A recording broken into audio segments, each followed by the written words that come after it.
Donc, après les cercles de discussion, on est passé à l'étape de la mise en récit numérique.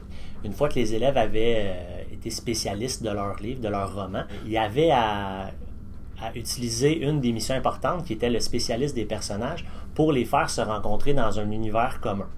Par la suite, ils devaient en ressortir de ça, dans le fond, une présentation numérique. Les élèves avaient à inventer une histoire dans laquelle les deux des personnages de leur roman se rencontraient pour ensuite là, créer le reste de l'univers, puis venir ensuite de ça écrire par rapport à ça. Et on venait insérer des images pour compléter cette présentation-là. Nous sommes dans un marais malodorant et nous apercevons un dragon noir comme la nuit qui survole le ciel.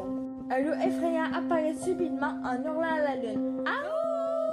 Dans la recherche d'images, il devait être libre de droit et il devait vraiment aller chercher des images qui allaient chercher plus l'émotion, ce qu'il voulait faire ressentir aux gens qui allaient écouter leur mise en récit numérique.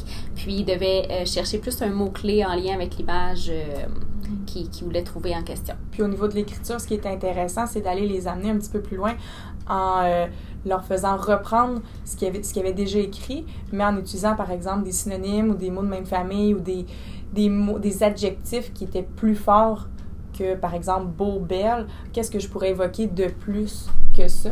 Donc, on a fait un petit travail aussi au niveau de l'écriture par rapport à la mise en récit numérique. Au niveau de la coopération, on a aussi travaillé le communiqué oralement, autant au niveau formel qu'informel. Au niveau informel, c'était beaucoup dans le travail d'équipe. Donc, de communiquer, de voir qui va faire quoi, d'essayer d'aller écouter l'idée de l'autre, de voir qu'est-ce qui est efficace pour justement travailler efficacement, mais aussi formel là, au niveau de la narration, compte tenu du fait que le produit final va être enregistré. Je prends par exemple des équipes qui ont un qui travaille sur Bin, une autre jeune fille qui travaille sur Juliette à Québec. Ben, on a Bin et Juliette qui se rencontrent dans un autre univers parallèle. Avec ça, ils ont ressorti des images, ils ont essayé d'imaginer un scénario. Ben et Juliette faisaient partie du genre réaliste, donc c'était des élèves là, qui partageaient cette passion-là un peu, ou cet intérêt-là du genre réaliste. J'avais une équipe qui avait travaillé sur le genre historique, puis ils avaient vraiment utilisé pas juste les personnages qui étaient à l'intérieur de leur roman, mais les contextes également. Donc, il y en avait un qui avait l'Empress of Ireland. Le périple se faisait vraiment sur un bateau. Il y avait un accident de bateau. Puis, il y en avait un autre qui devait découvrir le meurtre prémédité d'un patriote, par exemple. Puis, à travers ça, le conducteur de bateau devait trouver qui était le meurtrier. Donc, il prenait vraiment aussi des éléments qu'il y avait à l'intérieur de leurs histoires pour en créer une nouvelle. C'est certain que les élèves étaient super excités de vivre ce projet-là parce que tout ce qu'ils voulaient faire, ils pouvaient le faire. Si ce qui les intéressait le plus dans leur roman, c'était leur personnage, ben ils leur faisaient vivre ce qu'ils voulaient. Si, par exemple, ils aimaient le fait que ça se passe pendant la Deuxième Guerre mondiale, ils prenaient l'histoire pendant la Deuxième Guerre mondiale. Donc, vraiment, là, ils sont devenus des mini-auteurs d'histoire, puis il n'y avait pas de limite. Donc, là, pour ça, ils étaient vraiment emballés de ça. Puis, ils devaient vraiment combiner leurs idées parce que c'est sûr que des fois, certains élèves partaient dans une direction, puis un autre élève partait dans un autre, mais ils devaient les combiner pour que les deux s'arriment et soient heureux dans le parcours qu'ils allaient créer. Michel avait entendu parler de cette guerre. Il savait que c'était dangereux. Donc, ils décidèrent de passer dans un tunnel souterrain.